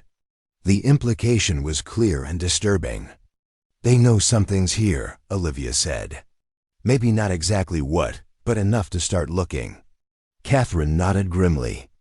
The timing of their FOIA request coincides almost perfectly with the government auction listing this property. "I think they've been monitoring for any activity related to these old PCS facilities, especially this one." "How would they even know to look?" Walter wondered. "It's been 60 years. "Bureaucracies have long memories," Catherine reminded him. "And the people who gave the orders to silence My grandfather would have passed that institutional knowledge to their successors, creating a generational watchfulness for any signs that his hidden evidence might resurface. This revelation cast their situation in an even more urgent light. They weren't just racing against time to properly authenticate and release historical documents. They were potentially racing against others who had motivation to ensure those documents never saw the light of day. We need to accelerate our timeline, Olivia decided. The longer we wait, the greater the risk that these people will connect the dots and realize what we found. Catherine agreed. Once Dr. Wong verifies the documents tomorrow, I propose we immediately secure the originals in a safe deposit box at the regional bank in the county seat, not locally where it might attract attention. Then I'll take the microfilm copies directly to my university's secure archives, where they can be properly digitized under controlled conditions. And the storage locker in Washington? Olivia asked. I have a colleague flying to D.C. tomorrow for a conference. She can check the locker discreetly, document whatever she finds, and secure the contents before returning here. Catherine's efficient planning reflected her academic training and perhaps something inherited from her grandfather, the ability to systematically address complex problems under pressure. As their strategy took shape, Olivia felt a curious blend of apprehension and purpose. The abandoned post office she had purchased for a modest sum had transformed from a simple, fresh start into something far more significant, a doorway to historical truth long suppressed, a chance to fulfill the dying wish of a man who had sacrificed everything to preserve evidence of a conspiracy that had changed the course of American history. Looking around at the dusty but dignified interior of the old building, Olivia could almost feel James Harrington's presence, his meticulous attention to detail, his unwavering commitment to truth, his carefully laid plans designed to span decades if necessary. She had entered his story by chance, but now felt an obligation to see it through to its proper conclusion. Tomorrow then, she said with quiet determination, we begin the process of telling the world what really happened in November 1963, and why it matters even 60 years later. As Catherine and Walter departed for the night, Olivia checked on Lily one final time before settling into her own makeshift bed. The weight of historical responsibility pressed upon her, yet alongside it grew a sense of purpose more profound than anything she had experienced since becoming a teacher. History wasn't just something to be studied and taught. It was a living, evolving narrative that required courage to correct when power and deception had distorted the truth. The abandoned post office, with its hidden vault and secret communications facility, had been designed to protect the nation's most sensitive correspondence. Now, decades later, it would serve an even more important purpose, revealing a truth that had been buried with James Harrington, a truth that might finally bring justice to his memory and clarity to a pivotal moment in American history. The morning sun cast long shadows through the tall windows of the Maplewood Creek post office, illuminating dust particles that danced in the golden light. Olivia had been awake since dawn, organizing the documents they'd discovered and preparing for Dr. Wong's arrival. Despite the gravity of their undertaking, she felt a strange calm, the kind that comes when one finds themselves exactly where they're meant to be, doing precisely what they're meant to do. Lily had adapted to their new home with the remarkable resilience of childhood, transforming what adults saw as an abandoned building, filled with historical intrigue, into a playground of imagination and possibility. She had claimed a sorting cubby as her special mail office, and was busily creating handmade postcards addressed to her friends back in the city. "Mom, when can we mail these for real?" she asked, holding up a colorful drawing of the post office, with Lily's magical bookstore written across the top in careful block letters. "Soon, sweetheart," Olivia promised. "Once we get our official change of address filed and set up mail service."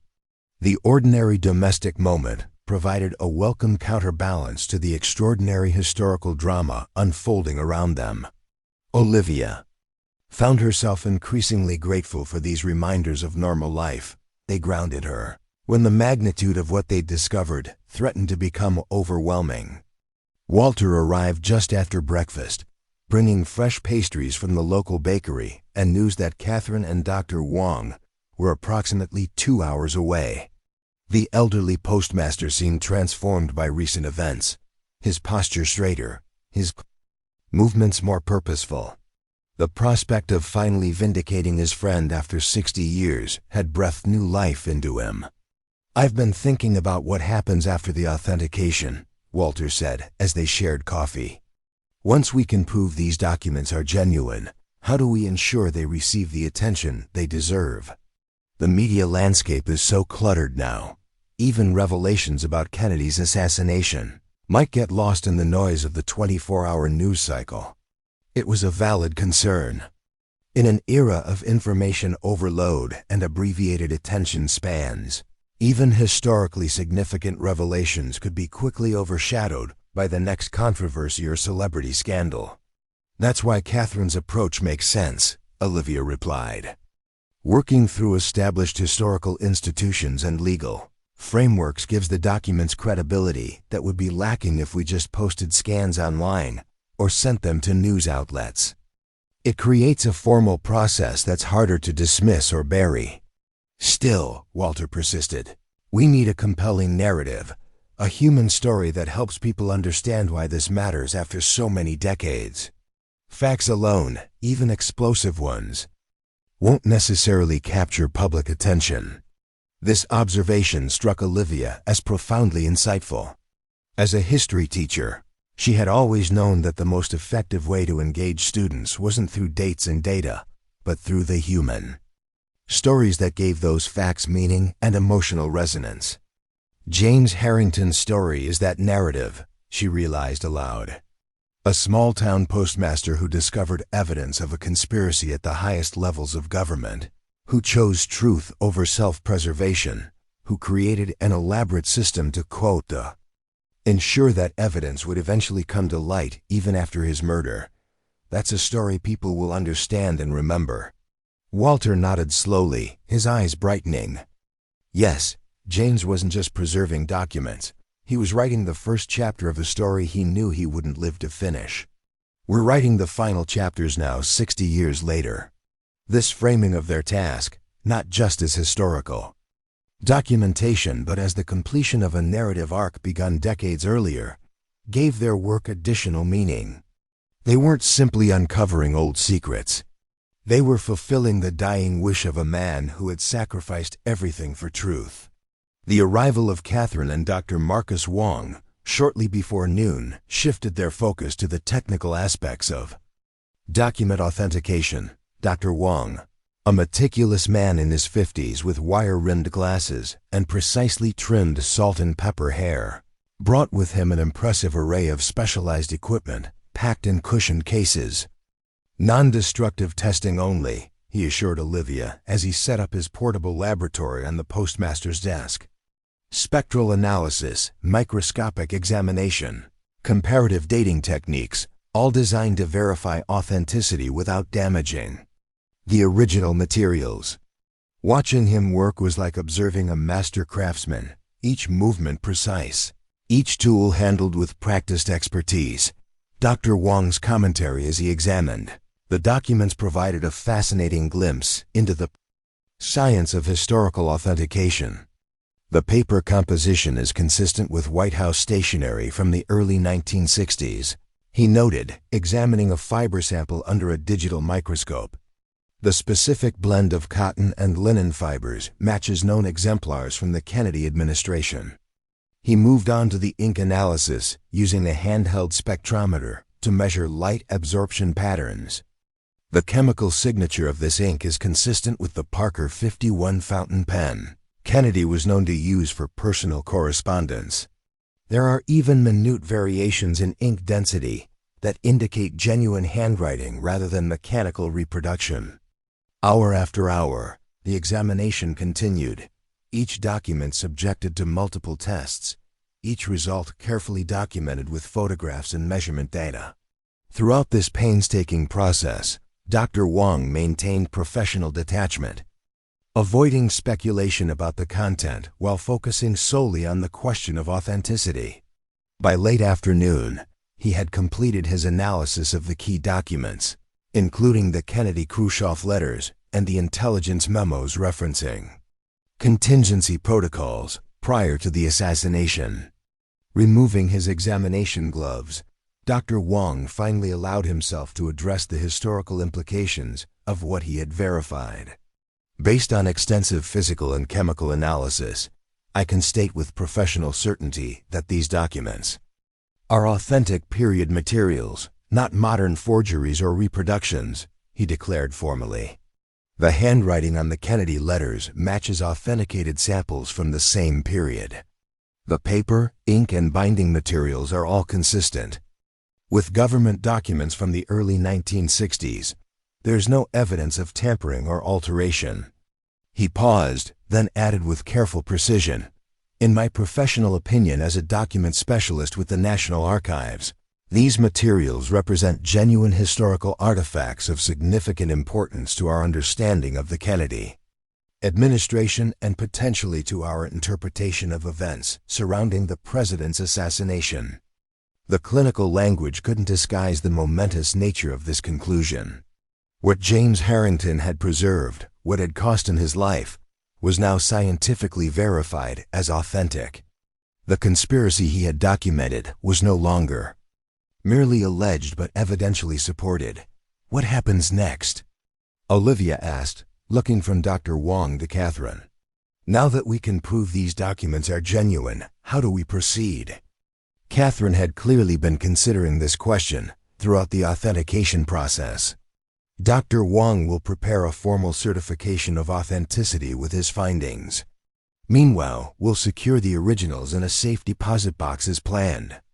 I've already arranged access at First National Bank in the county seat, where the documents will be significantly more secure than here. My colleague in Washington should be checking the storage locker this afternoon, she continued. Whatever she finds there will provide additional context and possibly more evidence regarding who was involved in suppressing this information. Dr. Wong, who had been carefully repacking his equipment, paused to address a concern that had gone unspoken. You should all understand that what we're dealing with here goes beyond historical curiosity. If these documents are what they appear to be, evidence that elements within the U.S. government were complicit in Kennedy's assassination to prevent a secret peace initiative, there will be significant institutional resistance to their public release. The clinical understatement couldn't mask the gravity of his warning. Even 60 years later, such revelations would fundamentally challenge the official narrative of a pivotal moment in afternoon's American history and implicate revered historical figures in a conspiracy of monumental proportions. That's why we need to be strategic, Catherine agreed. We're not just releasing documents. We're challenging a version of history that has been established for decades, one that powerful institutions have a vested interest in maintaining. As they discussed next steps, Olivia found herself increasingly drawn to the human dimension of their historical discovery.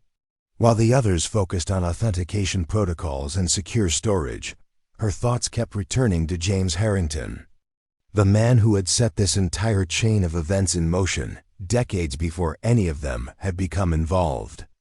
I keep thinking about your grandfather, she said to Catherine during a quiet moment.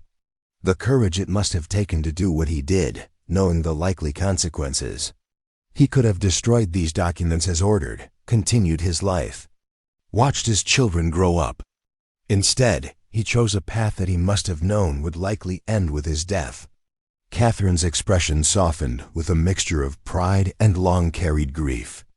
Family stories describe him as a man of absolute integrity, the kind who couldn't live with himself if he betrayed his principles. My grandmother said he changed after the assassination, became more withdrawn, more intense. She thought it was simply the shock of losing a president he admired. Now we know it was much more than that.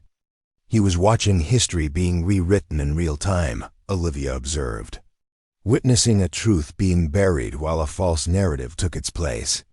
For someone who valued integrity above all else, that must have been unbearable. This conversation was interrupted by Walter, who had been keeping watch through the front windows. "Car coming," he announced tensely. "Black sedan, government plates, moving slowly like they're examining the building." Dr. Wang immediately began packing his equipment with increased urgency. "We need to secure these documents now," he advised. "If someone official is showing interest in this location, we can't risk having them discovered here." Catherine moved to the window, observing the vehicle with narrow-eyed focus. "It's stopping across the street. One occupant, male, appears to be photographing the building." A chill ran through Olivia as she remembered Catherine's discovery about the Freedom of Information request filed by the American Security Heritage Institute. "They're connecting the dots," she said quietly. "The auction purchase, activity in a building that's been abandoned for decades." "We need to move the documents immediately," Catherine decided. "My car is behind the building. We can transfer everything now while they're still conducting surveillance from a distance." What followed was a carefully choreographed operation. While Olivia engaged Lily in a conspicuous front window activity, hanging colorful, "Future home of Lily's magical bookstore," signs that provided a perfectly innocent explanation for their presence, Catherine and Dr. Wang quietly moved the document box, microfilm canisters, and authentication equipment to Catherine's car. Walter, drawing on decades of postal service experience, approached the black sedan directly, introducing himself as the former postmaster and engaging its occupant in conversation about the building's history, a diversionary tactic that provided additional cover for their activities. By the time Walter returned, everything of historical significance had been secured in Catherine's vehicle, ready for transport to the bank's safe deposit vault. "Government man, all right," Walter reported.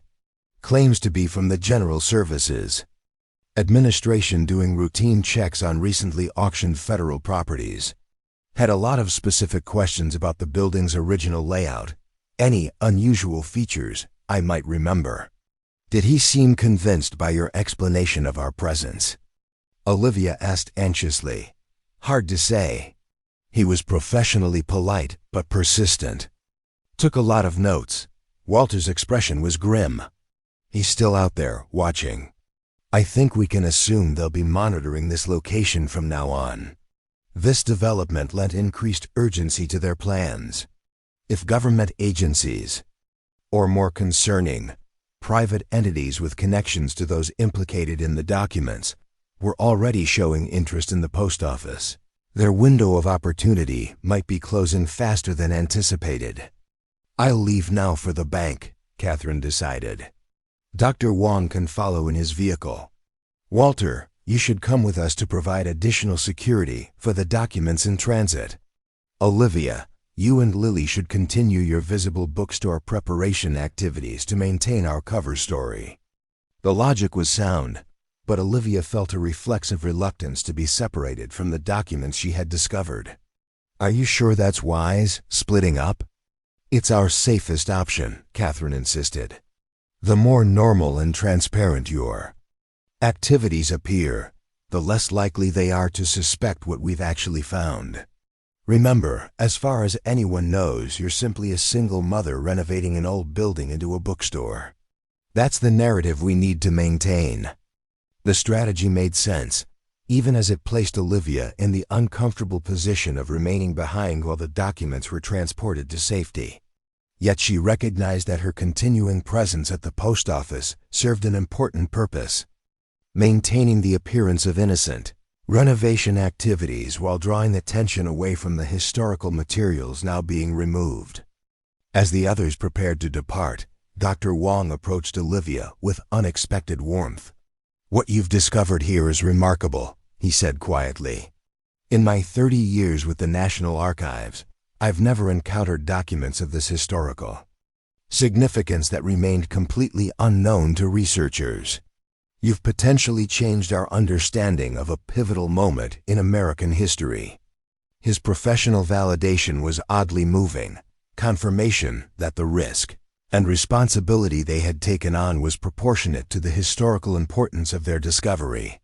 After Catherine, Dr. Wong, and Walter departed with the documents, Olivia found herself in the strange position of pretending normalcy while acutely aware of the surveillance continuing outside. She engaged Lily in exaggerated cleaning activities near the windows, making their renovation project as visible and ordinary seeming as possible. "Why is that man taking pictures of our building, Mom?" Lily asked with a child's directness, noticing the sedan still parked across the street. "Probably because it's an interesting old building, sweetheart," Olivia replied, striving for a casual tone. "It has beautiful architecture that you don't see much anymore." The little girl accepted this explanation with a nod. "It is pretty special. That's why we're going to make it the best bookstore ever, right?"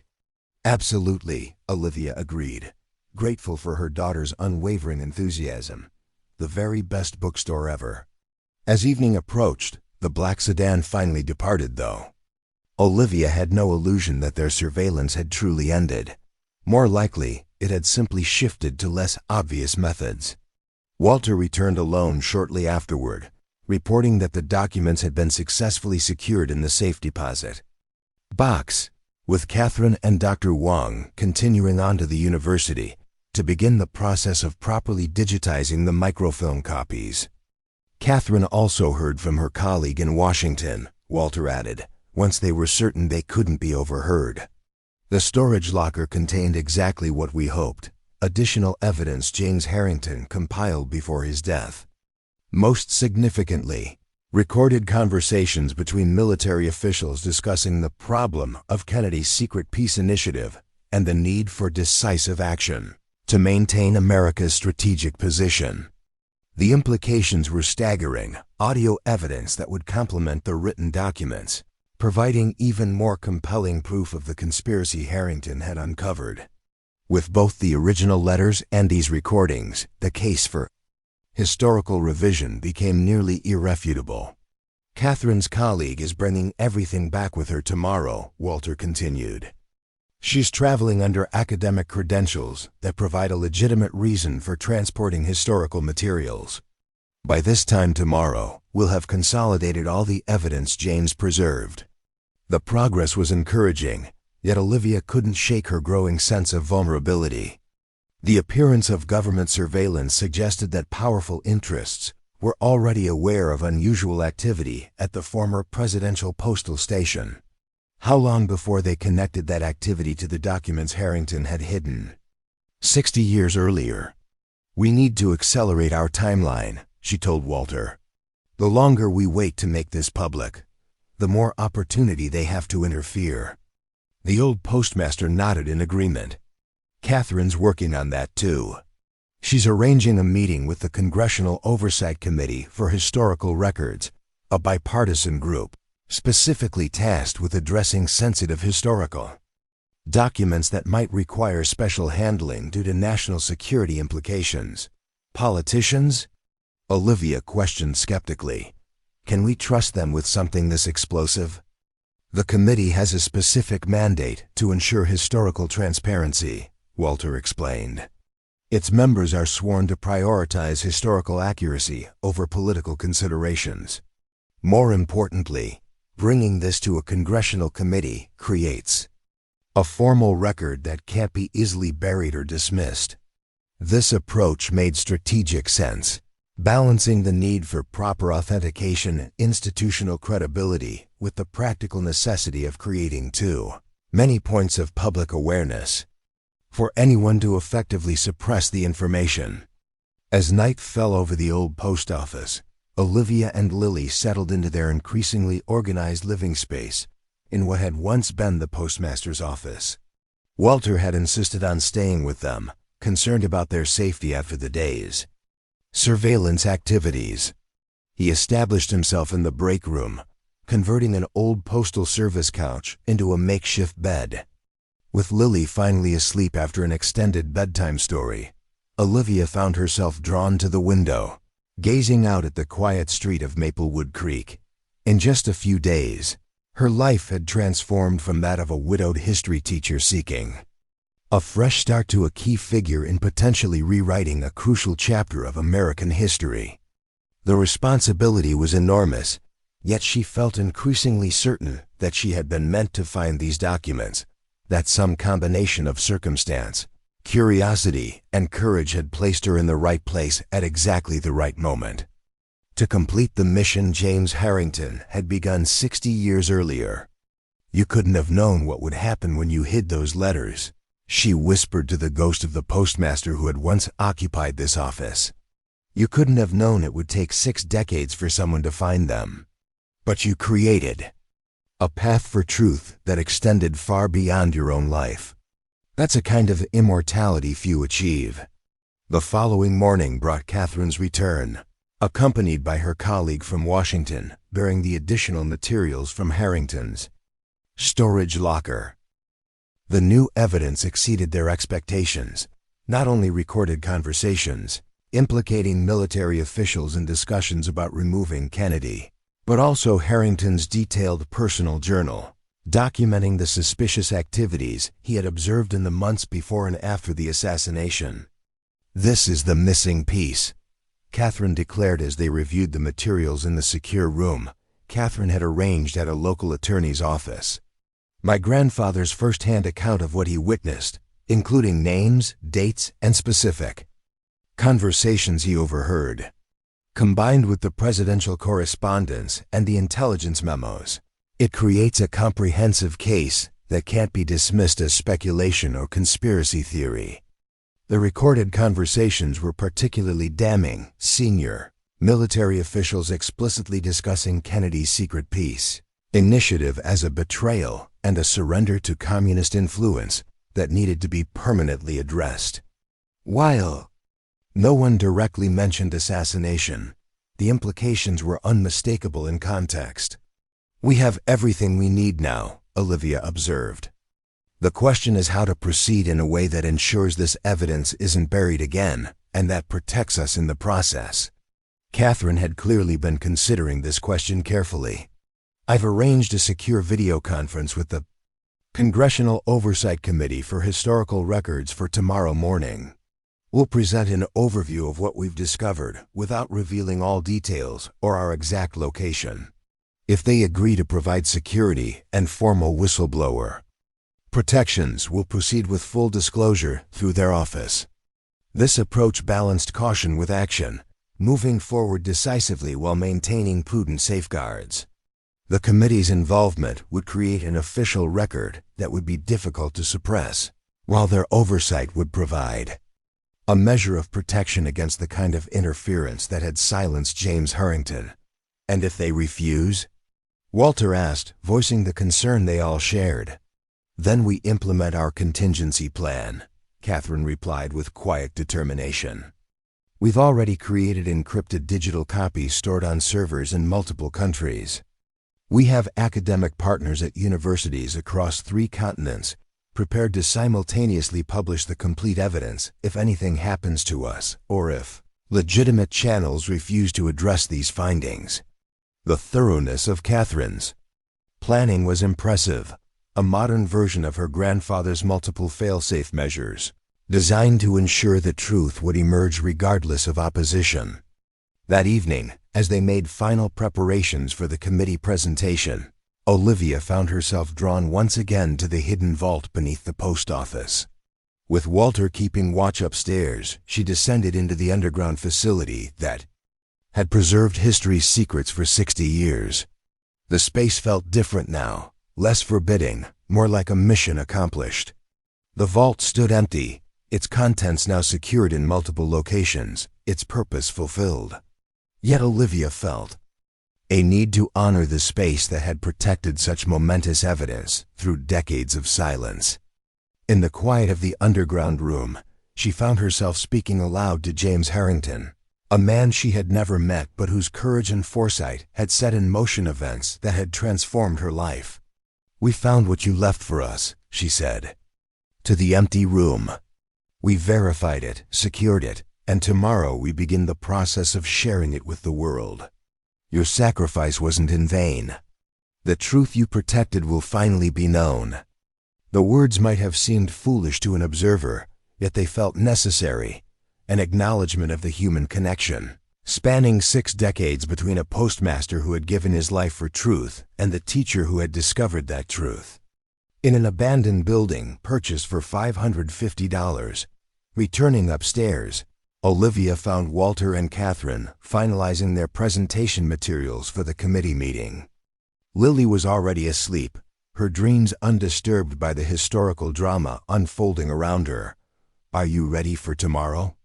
Catherine asked, noting Olivia's thoughtful expression. "I think so," Olivia replied. "It feels right, completing what your grandfather started. Bringing the truth to light after all these years. He would have liked you," Catherine said with unexpected warmth. "Your curiosity, your courage, your commitment to seeing this through despite the risks. You remind me of how my grandmother described him, someone who couldn't walk away from truth once they'd discovered it." This comparison to a man who had made the ultimate sacrifice for his principles was humbling. "I just happened to buy the right building and ask the right questions," Olivia demurred. "Don't underestimate yourself," Walter interjected. "Plenty of people might have found that hidden panel and that key, but few would have followed where they led, especially once they understood the potential danger. You've shown remarkable courage throughout this process." The conversation was interrupted by Catherine's phone ringing, her colleague at the university, calling with news that the committee had agreed to move their meeting forward to that evening, citing security concerns about waiting until morning. "They're ready for us now," Catherine reported after ending the call. "Secure video conference in 30 minutes. They've arranged protective details for each of us during and after the presentation." This accelerated timeline was both encouraging and slightly alarming, suggesting the committee recognized the significance of what they had described in their preliminary communication and perhaps shared their concerns about potential interference. As they prepared for the video conference that would begin the process of formally introducing James Harrington's evidence into the historical record, Olivia found herself thinking not about the past, but about the future. How would history textbooks describe these events 10 or 20 years from now? How would future generations understand the significance of what they were about to reveal? In the end, this isn't just about correcting the historical record of what happened in 1963, she observed to Catherine and Walter. It's about affirming that truth matters, that even 60 years later, with most of the principal figures long dead, bringing the facts to light still has profound importance for who we are as a nation. Catherine nodded in agreement. "My grandfather understood that. It's why he risked everything to preserve these documents, why he created so many backup measures to ensure they would eventually be found. He believed the American people deserved to know the truth about their own history, no matter how painful or complicated that truth might be." As they established the secure connection for their meeting with the Congressional Oversight Committee, Olivia felt the weight of historical responsibility balanced by the certainty that they were doing exactly what needed to be done. The abandoned post office she had purchased on impulse had led her to complete a mission, begun 6 decades earlier by a man of extraordinary courage and foresight. Whatever happened next, however the world received these revelations, whatever consequences followed from bringing long-buried truths to light, she knew that James Harrington would finally rest easier, his sacrifice vindicated, his faith in future generations to complete his work justified at last. The single mom who had bought an abandoned post office for $550 had discovered far more than missing presidential letters. She had found purpose, courage, and the opportunity to demonstrate that even after 60 years, truth could still prevail over power, that one person's commitment to historical honesty could extend across decades to eventually fulfill its purpose. As the committee members' faces appeared on the screen before them, Olivia took a deep breath and prepared to share the remarkable story of what they had discovered and why it mattered, not just for understanding the past, but for building. A future where truth, however long delayed, would ultimately find its voice. Up next, you've got two more standout stories right on your screen. If this one hit the mark, you won't want to pass these up. Just click and check them out. And don't forget to subscribe and turn on the notification bell so you don't miss any upload from us.